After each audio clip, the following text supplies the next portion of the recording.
Good evening, folks. How's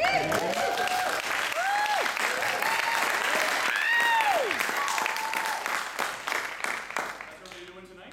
Yeah, good to hear it. It's awesome to be here. I was out shopping for a new toaster recently. Yeah. I don't know if you guys are aware of this, but there have been amazing advancements in toaster technology. Did you know there is now a cancel button on toasters? Here we go. Another night of squeaky clean comedy by Dan Bingham.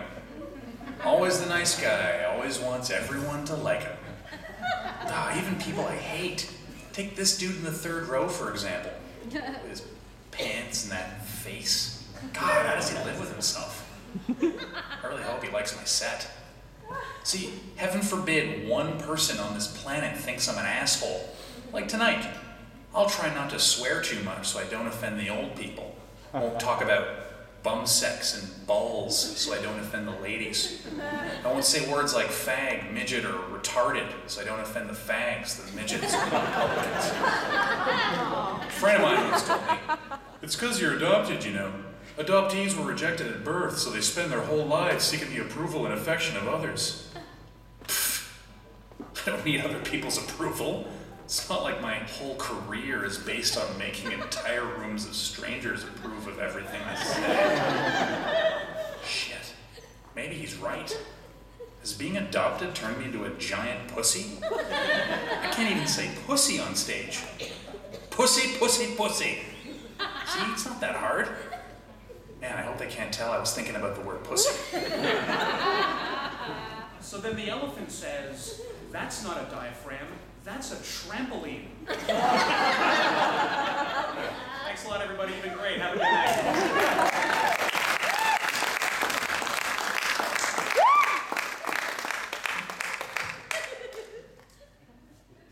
It's a strange feeling growing up, knowing that somewhere out there, there's a man and a woman who at one point got their freak on and made this guy. And I know they were only teenagers at the time, so I know the sex had to be awkward and weird. Which makes a lot of sense because my whole life has been awkward and weird. In fact, in many ways, my life is very similar to two lanky teenage bodies crashing into each other for the first time. It's involved a lot of booze. I rarely had a clue as to what the hell I was doing. And when I look back, it feels like it all went by in 2.5 minutes. And trust me, after hearing this story, you're gonna need the cigarettes. When you're adopted, you fantasize about what your biological parents might look like, which is very difficult for me because I didn't have a lot to go on. All my mother told me was the girl was 17, Scottish, loved to ski. So my whole life, whenever I imagined meeting my biological mother for the first time, I pictured walking up to her door, ringing the doorbell, and when the door opens, she's got ski poles and goggles. Braveheart soundtrack playing in the background. Which I guess is better than nothing. All I got from my biological father was, he was there. One of my friends recommended, why don't you try imagining yourself but older? Yeah, that's a great idea. Now I've got the image of me banging my imaginary biological ski ball in my head. Thanks. It's nothing 18 years of hypnotherapy can't take care of. So, I was adopted as a baby, which is probably the best time to be adopted. I was definitely my cutest back then, and your parents don't get to find out who you really are until it's too late. Like, if mine had somehow been given a glimpse into my future, they might have thought twice. Welcome, Mr. and Mrs. Bingham. Here's a little baby we were telling you about. He's 2 months old, he sleeps through the night, and, look, he's smiling. Oh, look at those tiny fingers. Now, if you'll follow me, here he is at 34.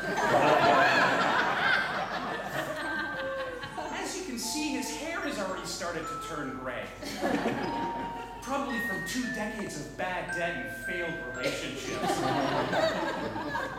He loves to drink. He only has one DUI that we're aware of.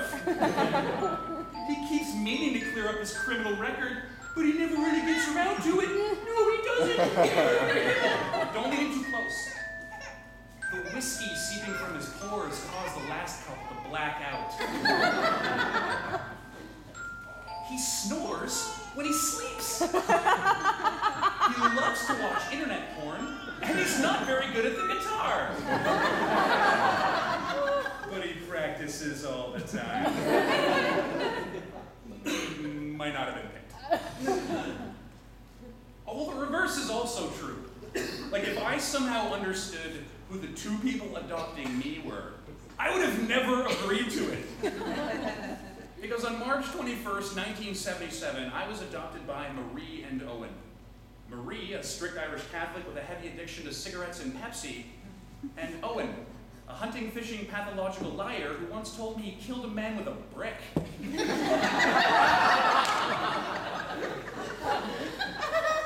Thanks, Bob. I think I'll take door number 3.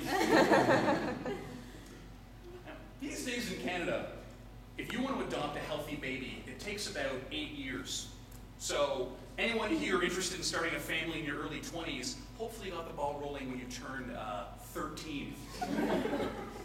It took Marie and Owen 5 to adopt me. And after 5 long years of interviews and background checks and medical reports and family references and math quizzes and Sudoku puzzles and full body cavity searches, and after passing all that, 18 months after finally bringing me home, they got divorced.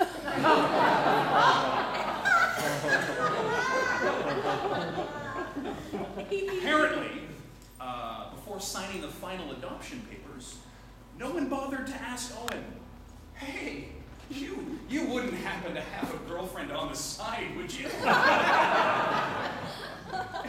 And you and your girlfriend wouldn't happen to be addicted to speed, would you? These just seem like important questions to ask before you bring a baby into your already shattered home.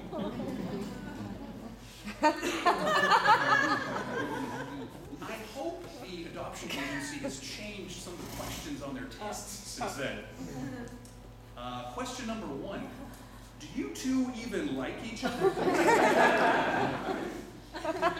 Question number 2, where do you see yourselves in 5 years? Is it A, happy-ended love as the day you first met? B, barely able to stand the sounds of each other's voices? Or C, respecting the parameters of your restraining orders?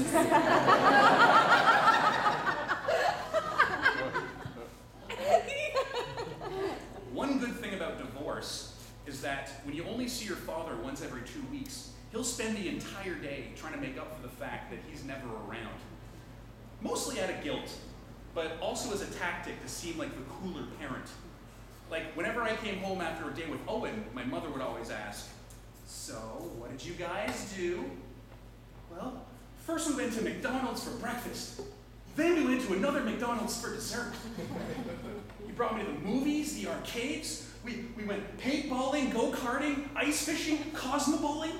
I saw Disney on Ice, Shakespeare in the Park, followed by a hot air balloon ride in the sky. Then we went to McDonald's for lunch.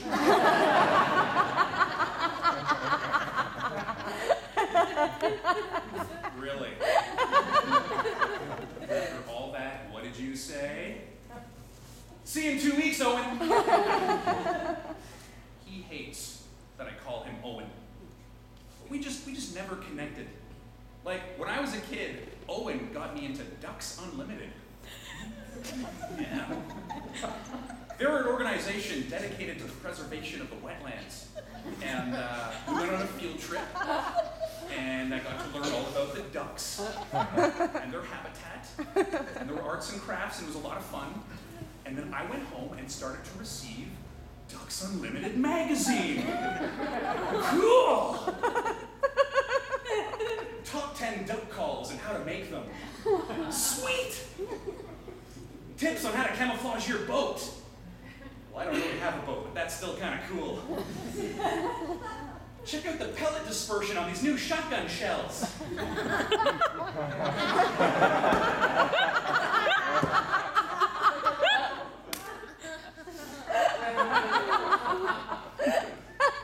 Training your dog to retrieve dead ducks. You know, the ones you lured in with your new duck calls, hidden on your camouflaged boat, and then blown to smithereens with your perfectly dispersed shotgun blast. Turns out, Ducks Unlimited is a giant duck hunting organization. Oh, they fight to preserve the wetlands. So there's an unlimited amount of ducks to shoot at.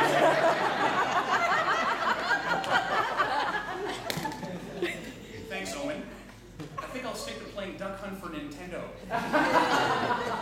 Instead of blowing into a duck collar, I just have to blow into the back end of the cartridge.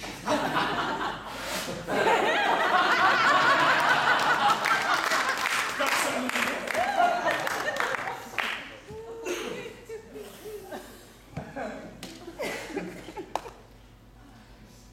Then there was Marie, a woman who raised me, loved me unconditionally, and stuck by my side no matter what. After the divorce, the adoption agency felt that she should bring me back so that I could go to an actual couple. She refused. She recently told me the only selfish thing she's ever done in her life was to keep me. And that's who I call Mom. Now, my mom is a very religious woman. Whenever I'd go to her with a problem, instead of offering me a practical solution, she would tell me which patron saint I needed to pray to. Apparently God is so busy he has to delegate. She was like one of those those voice automated phone services that helps to direct your call. Hi there. Lost your transformer? Dial 1 for Anthony. Patron saint of lost things. In trouble with your girlfriend? Dial 2 for Jude. Patron saint of lost causes. For failing your math quiz, please hold the line. Your mother will be there to punish you in person shortly. But for now, you can dial 3 for Carl, the patron saint of parabolas and parallelograms. And it didn't matter what the problem was either. My mom had a saint ready to go, like that. Mom, I feel sick. Why don't you go sit on the toilet and say a prayer to St. Bonaventure? I looked him up. He's a real dude. And he's not just the patron saint of being sick in general, but bowel movements specifically. Talk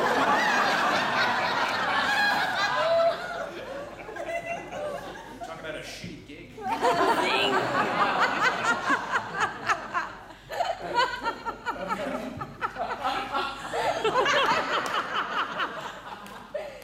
How do you even become the patron saint of bowel movements? What miracles did this guy perform? Did his face suddenly appear in a roll of toilet paper in the desert? Could he turn water into diarrhea?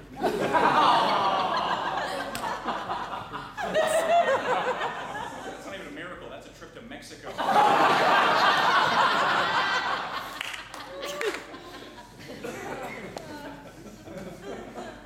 My mom told me I was adopted when I was super young, which I think is the best way to do it. Like, I don't understand parents who wait till their kids get older, like in their teens or whatever. Like, that's a hell of a bomb to drop on somebody. Like, how do you even bring that up? It's not exactly something you mention casually in conversation.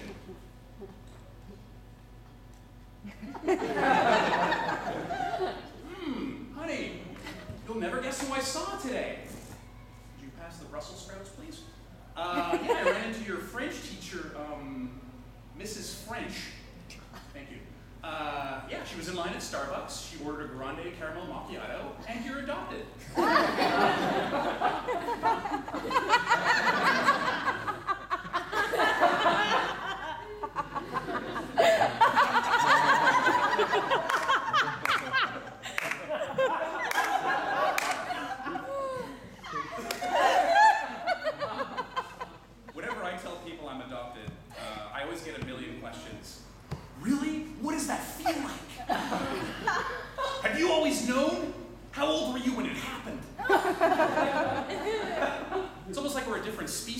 What do you people eat? Can you breathe underwater?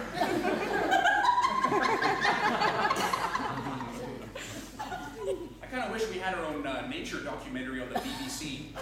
Kind of help explain things to people a little bit.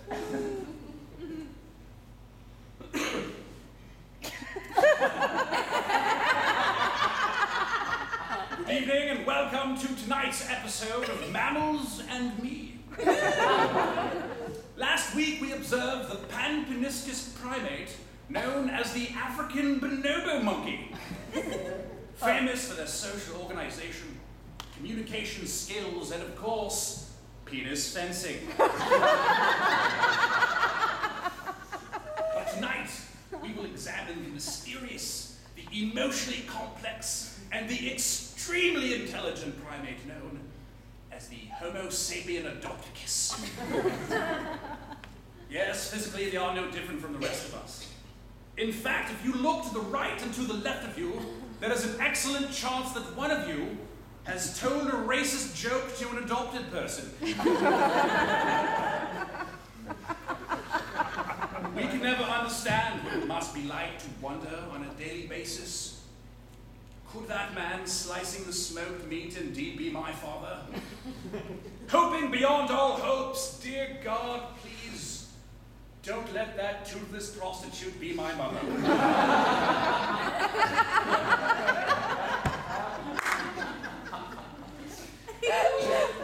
Yes, the adopticus anyone is a potential blood relative, which makes mating very precarious indeed. A common nightmare is to inadvertently swap fluids with a cousin, or worse, a sibling. Also known as doing the Luke and Leia.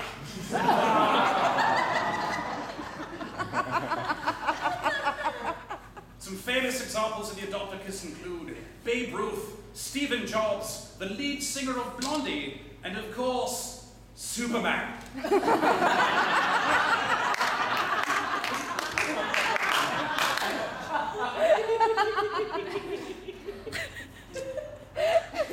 When I was 4 years old, my mother and I moved in with her new boyfriend at the time, John. John was a hoarder. Way before it became all trendy and popular. Except back then, they didn't have a sexy name like hoarders. Back then, they were just called slobs. Did you know that 2.5 million people watched the first episode of Hoarders? When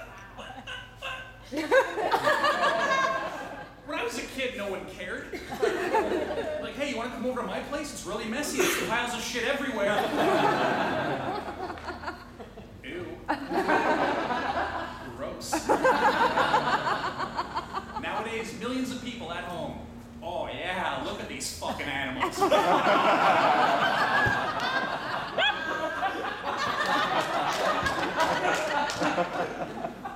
Where's my fucking show?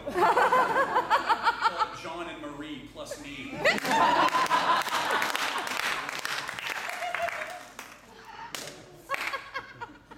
Every surface of my apartment was buried under piles of like books and boxes and newspapers, you name it. We had a 3-seater couch in the living room. You could only sit on the armrests. And trying to take things from these piles was super dangerous. Like, my apartment was a life-size game of Jenga. You take a book from the bottom and you put it on top. You grab a pizza from the middle and you put it on top.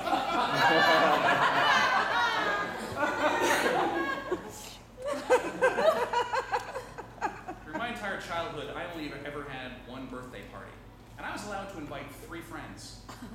2 of them are still missing to this day.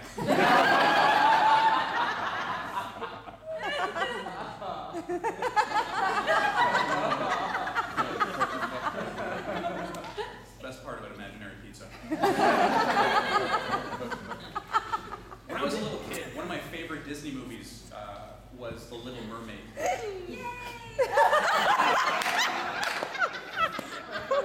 Okay.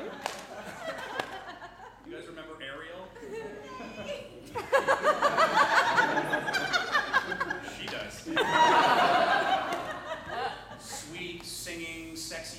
tail area. Big time hoarder. Are you kidding me? Remember that giant underwater cavern she had? Full of human stuff? Reminded me of my apartment growing up. Look at this place. What a disaster. If there's a fire, we'll go up in flames faster.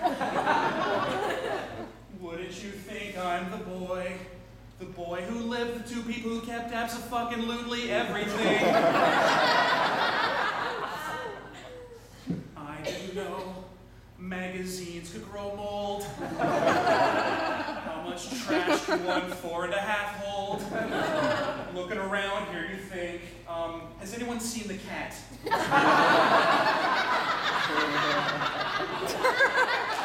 It's been 9 days and it's starting to smell funky.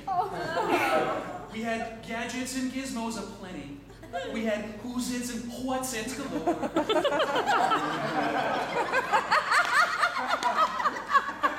You want thingamabobs?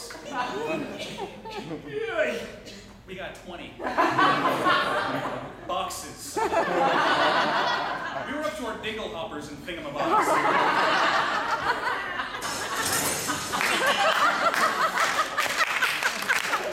Who cares? No big deal. Where's the floor?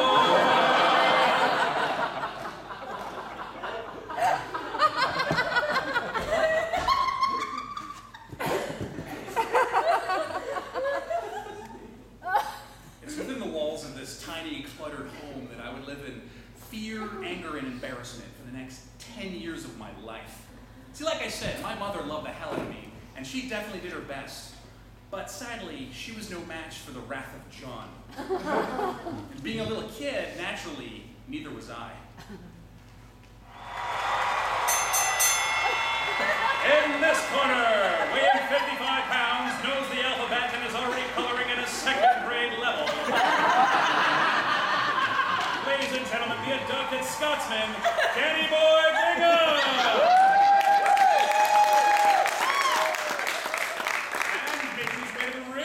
At 6'2", weighing 320 pounds, making Jabba the Hutt look like a fitness instructor. Ladies and gentlemen, the reigning champion at 67 wins, 0 losses, the Irish temper with the iron fist, fucking Joe!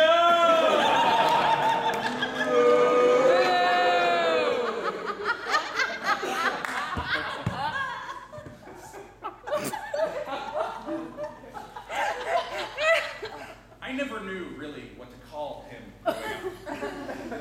See, he and my mother never married, so technically he wasn't my stepdad. And my mom's boyfriend just sounded weird for a fat man in his 40s. So to my friends, he became known as fucking John.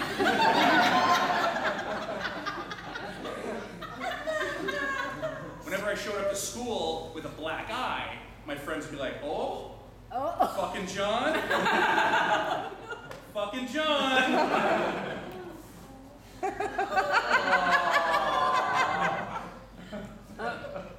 You see, John and I didn't exactly get along.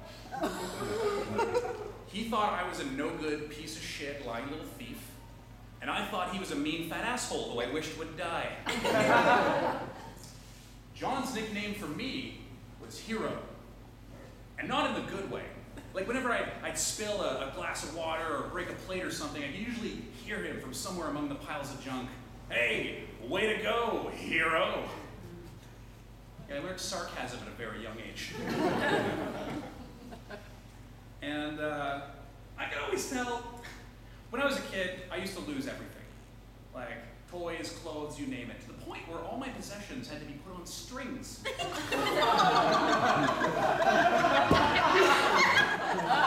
My mitts had to be put on strings. My house key had to be worn in a string around my neck. Like the one key to rule them all.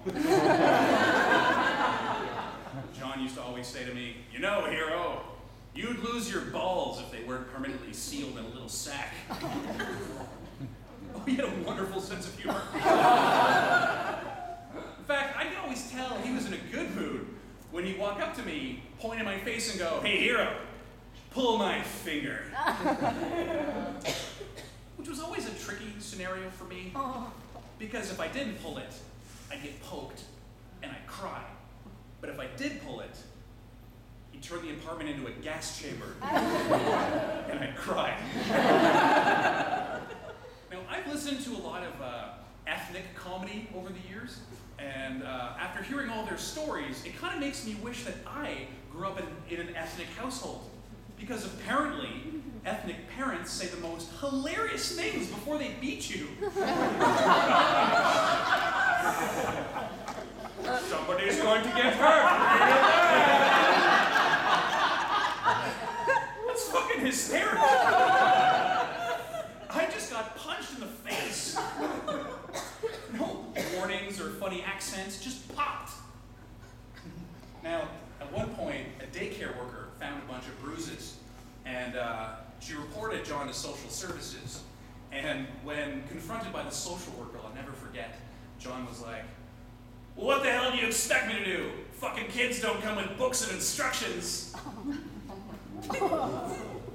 Oh, really? Did you try looking, I don't know, anywhere that sells books? I mean, I'm no booknatologist, but I'm pretty sure you can find them under the section marked Kids! Instruction books on how to raise them. What kind of fucking logic is that? Doesn't come with. Do you punch everything that doesn't come with instructions?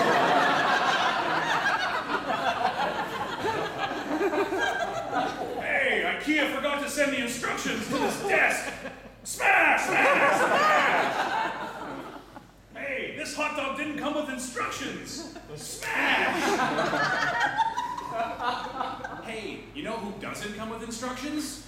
Assholes! Kind of wish I had that manual as a kid.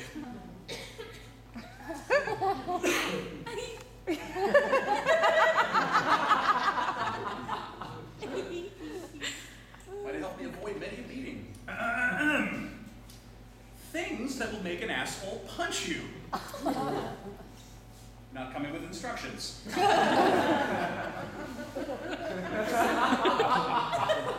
Coming home 5 minutes late, losing anything, forgetting to say please and thank you, elbows on the table, not wiping that smirk off your face,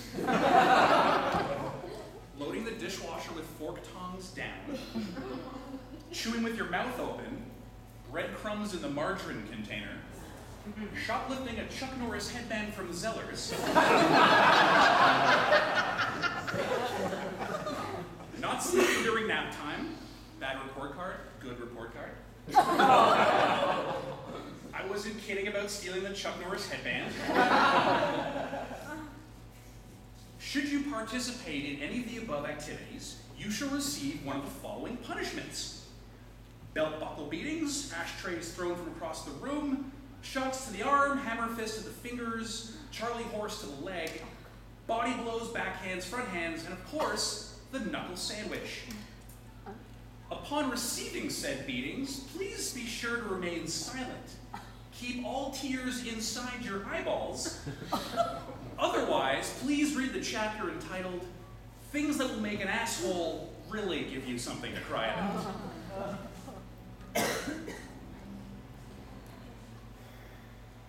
Hated nap time as a kid.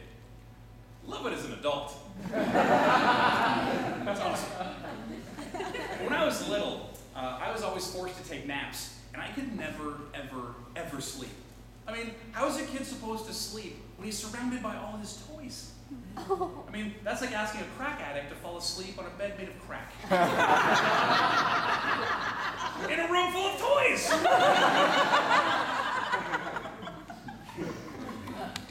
Fucking John used to check up on me during nap time. And if ever he caught me not sleeping, well, it's all right here in this book.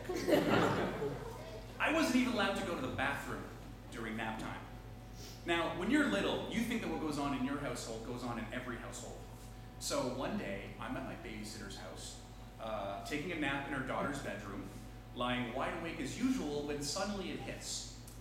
I believe the medical term is the the number twosies. Now, I'm terrified. I'm scared that if I leave the bedroom, I'm gonna get like the babysitter beatdowns. So I'm trying everything. I'm like clenching my butt cheeks. I went into a downward facing dog pose. I'm praying to the saints. I'm like, come on, Bonaventure buddy, don't let me down. And when all else failed, I did what any normal 6-year-old would do in this situation. I shit in the closet. Moved her Barbies aside, took a dump, closed the door. Wiped my ass with one of her socks, went back to bed. Oh no, don't worry, it was the socks that she used to go to Brownies. So they were already brown to begin with. Problem solver. What amazes me is looking back after carefully analyzing the scenario, weighing out the pros and cons. In my infinite wisdom, the best possible solution was to poop on the floor. Hey, maybe they think the dog did it. You see, violence fucks up kids in ways you don't expect. Like, I think they should come out with a whole new series of public service announcements. The more you know. Hi there. Every 30 seconds in Quebec, a child shits in a closet.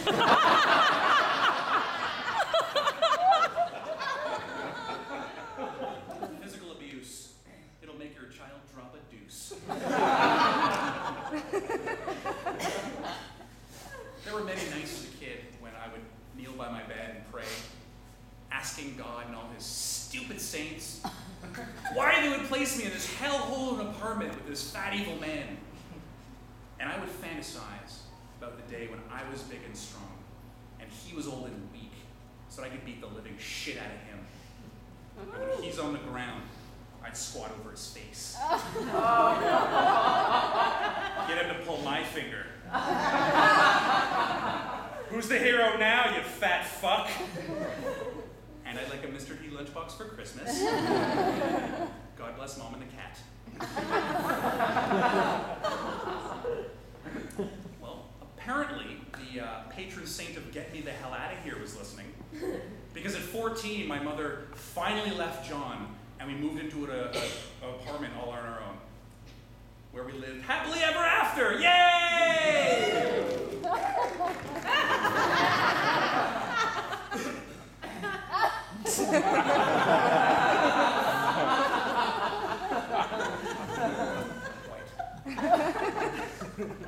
My mother was diagnosed with bipolar disorder, lost her job, we went on welfare.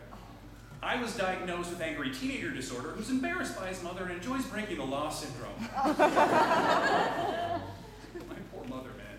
She, like, for the most part, I was a good kid, but she always discovered the bad stuff I did in the worst possible way. Like, most kids get busted smoking pot, you know, because their clothes smell or their eyes are red or the new jar of Nutella suddenly went empty. My mom discovered a half-ounce bag of weed that I'd been saving for a spring break trip to the Bahamas. It was so good she didn't even know what it was. What is this, narcotics? What? What do you mean it's weeds? What do you mean you're just holding it from someone? I kind of wish I knew how much weed was already in the Bahamas. My mother, she discovered I was drinking when one night I came home and passed out through the coffee table. Snapped that shit in half like a karate chop. My Irish Catholic mother discovered that I was sexually active when I was arrested for shoplifting condoms. Heart stab! At 14, blade twist. My girlfriend was a Protestant. Huzzah!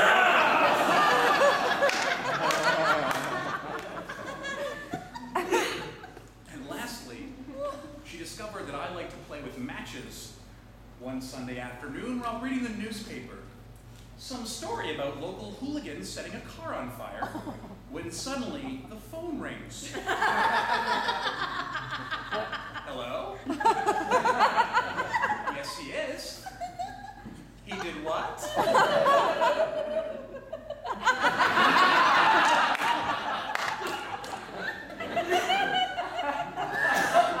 Sure thing, detective. I'll bring him right in.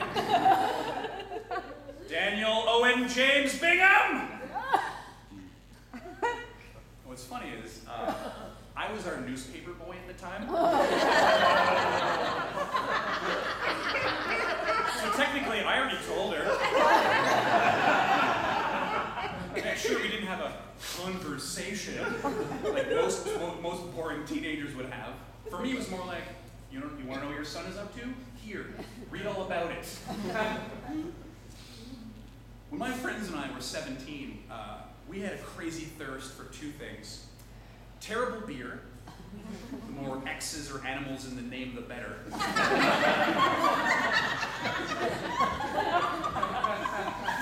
And vehicle destruction. Like I said, we were good kids, you know? Got good grades in school, always polite to adults. But every once in a while, I needed to put a sledgehammer through a windshield. Throw a brick through a passenger window. Toss a lit match into a sedan doused in gasoline. You know, teen stuff. Now, we were all put before a judge and punished. And thankfully, we were under 18, so we didn't go to prison. But we're going to be part of the last generations of old people who gets to tell their grandparents, their grandkids. Back in my day, we didn't have Xboxes and PlayStations. We went outside and made our own fun.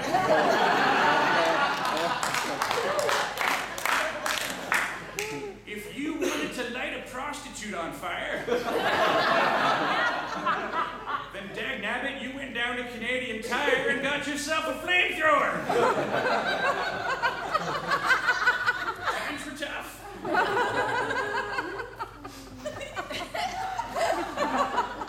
Part of my sentence. Part of my sentence involved seeing a therapist. Like, no shit.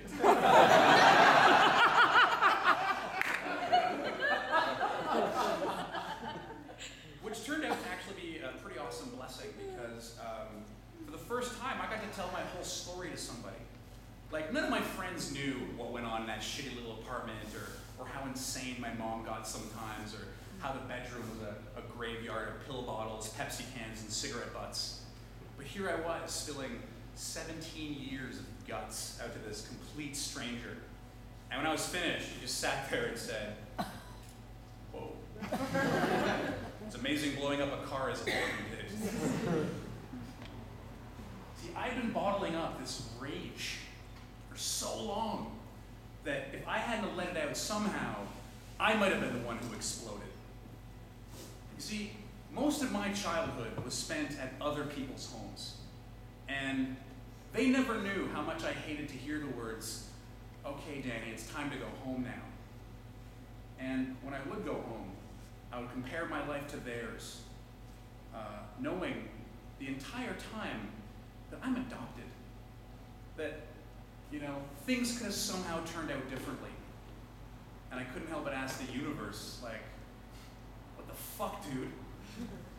Of all the people in the world who could have, desperate to have kids, you know, of all the families on that 8-year waiting list who could have brought me home, of all the households in the world I could have grown up in, what the fuck did I ever do to deserve these lunatics? And I never got an answer.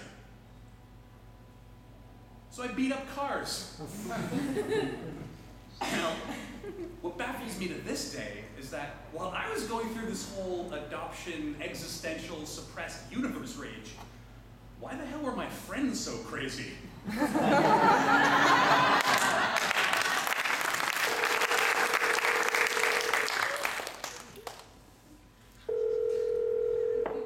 Hello? Hello, is this Mr. Daniel Bingham? Yes? Well, Mr. Bingham, I'm calling to inform you that your birth mother is looking for you. Mr. Bingham, are you there? Yes, sorry. Would you mind repeating that, please? Your name is Daniel Owen James Bingham, correct? Yeah? You were adopted when you were a baby, correct? Yeah? Well, your birth mother is trying to find you. You're shitting me. May 20th, year 2000, the phone rings. I'm 23 years old. It's a good thing I already knew I was adopted. That could have been awkward.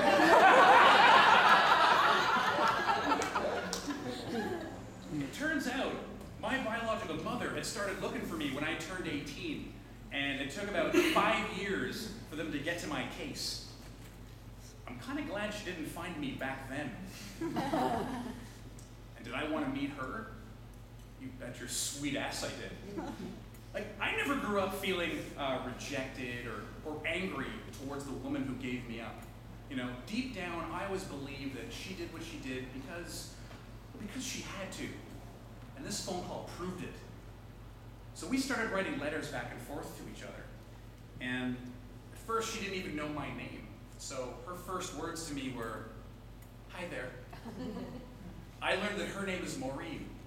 And my first words to her were, "Thank you. Thank you for not doing what most 17-year-olds would have done in your shoes." 2 weeks later, I'm on a train to Ottawa. Now, we had both agreed not to describe ourselves to see if we could find each other naturally at the train station.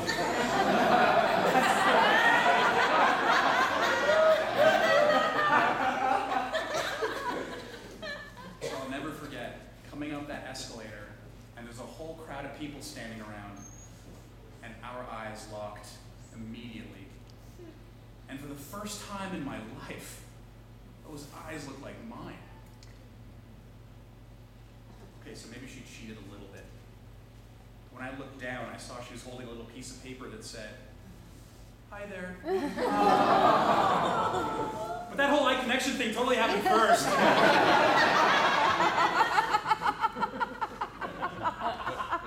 Actually more beautiful than I imagined.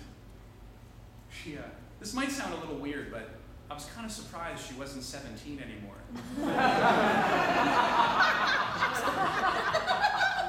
I was even more shocked she didn't have the ski poles and goggles.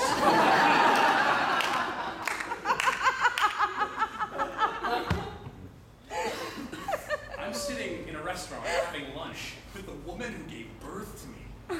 Now, the waitress has no idea that the two people at table 9 are mother and son meeting for the first time. She can tell we're related. So we're sitting, talking, eating, drinking for hours, and we had absolutely everything in common. It was crazy. A couple weeks later, a giant barbecue is organized where I get to meet the entire Scottish clan. 2 grandparents, 2 aunts, 3 uncles, and like a gazillion cousins, all at once.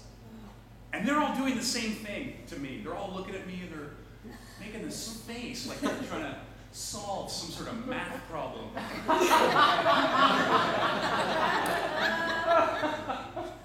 Wait.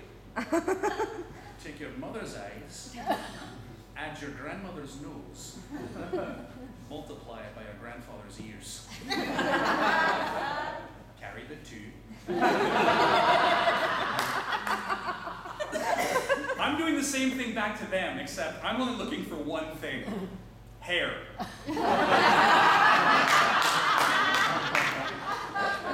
Nice to meet you. This is all very magical. Is anybody bald? And I'm very pleased to report full heads of hair across the board. Now, the more I get to know these people, the more I'm starting to feel like I finally belong. Like, they all love to play sports and tell jokes, and sweet Jesus, did they love to drink.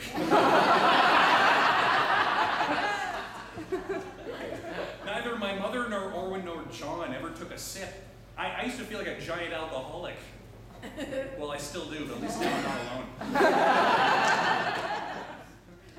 At one point in the evening, my 3 uncles pull out their guitars, and everybody starts to sing songs. You name it, they're playing it. My family was like a giant Scottish pub. And I've come up with a name for the band. the biologicals. You buy that t-shirt.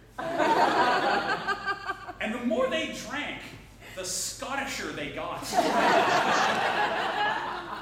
Like, I couldn't understand a word my grandfather was saying at the beginning of the evening.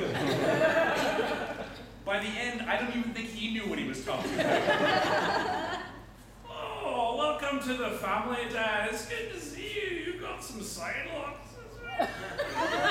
Back in Scotland, I used to be a boxer. I used to punch faces. Do you like to watch football? Later it's called soccer. My wife Mary's always beep, beep, beep, beep, beep, beep. Look at all the wee ones running about. It's not even wearing any pants. I'll catch you like goal, lassie, goal, and we'll all go together.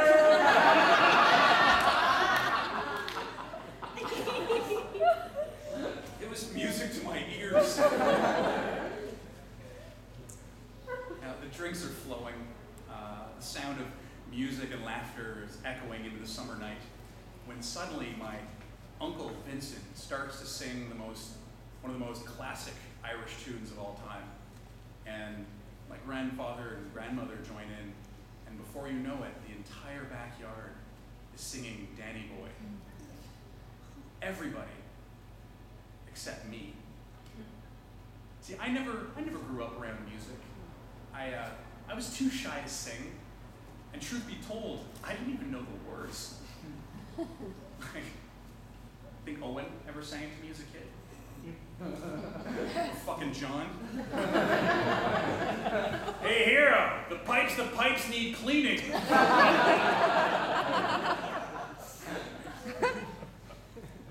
I can tell you what it's like to watch your 63-year-old mother have a lithium overdose.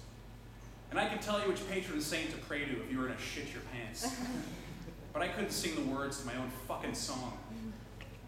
I started to feel that universe rage creeping back into my heart. Really? These are the people I could have grown up with? These awesome, fun-loving, musical people? But no, what do I get? A bipolar mother on welfare, a divorced duck killer named Owen, and that fuck you. Maybe I'll chug this beer, whip the empty bottle at a car. That'll bring this singing to a halt. Surprise, everybody! The prodigal son is an asshole. A no-good, piece of shit, lying little thief. A hero. But then, like most psychotic impulses, the anger passed and was immediately replaced by the greatest joy a human being can experience without drugs. You see, after 23 years of feeling like an outsider, part of a family but never really connected, surrounded by people and yet always alone, sitting among the biologicals, I no longer felt adopted. Hammered Scottish people who looked like me were singing Danny Boy! Are you kidding me? That was the greatest day of my life! And that moment could have never happened had I been raised by these people. First of all, my name wouldn't have been Danny. I probably would have been sick and tired of that song by now. You know what? I'd probably be a pretty boring stand-up comedian. Like, what the hell would I talk about? Hey, what's the deal with loving, supportive, well-balanced families?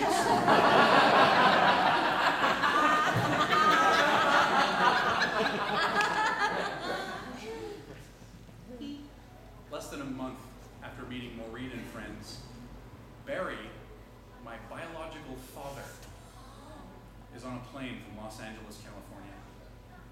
Turns out, he and Maureen kept in touch. So as soon as they found me, he was just an email away. Now, think about the whole nature-nurture debate. Think about the environment that I grew up in.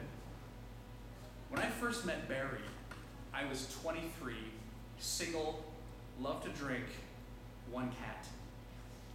Barry was 43, divorced, really loved to drink, 3 cats.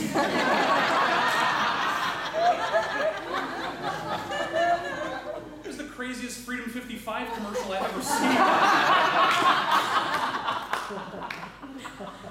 Instead of a wonderful retirement plan, all I had to look forward to was extra cat poop. During one of my first conversations with Barry, he told me how he got busted once for a DUI. I was like, what? No way, me too!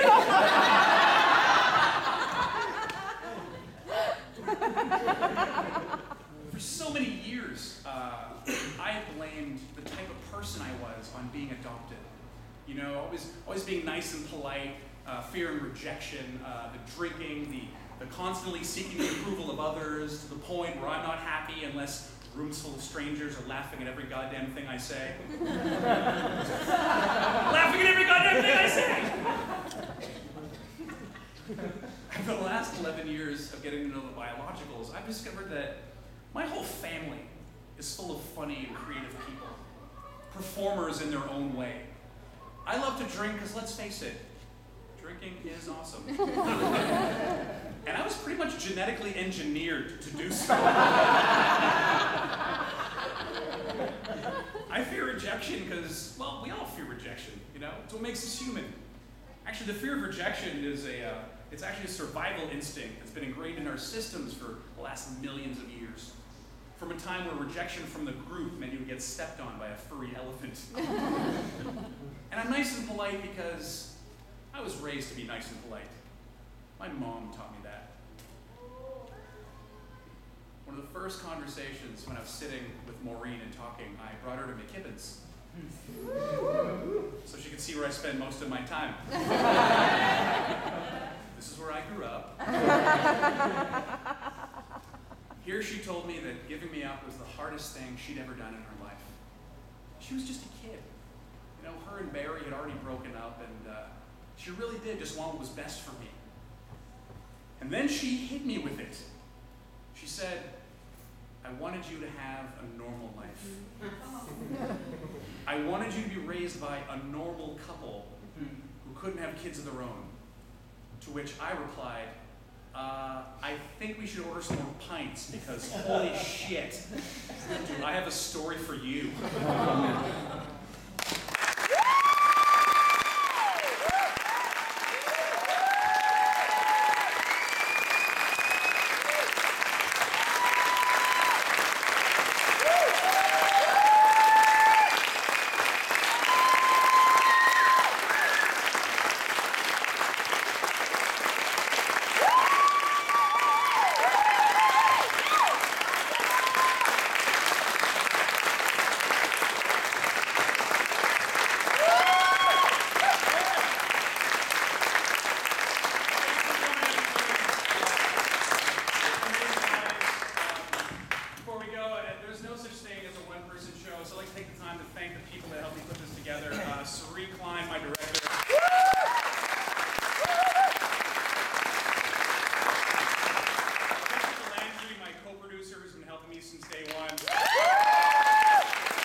Melting right. Well, guys, thanks again. Right Have a great now. night. Woo!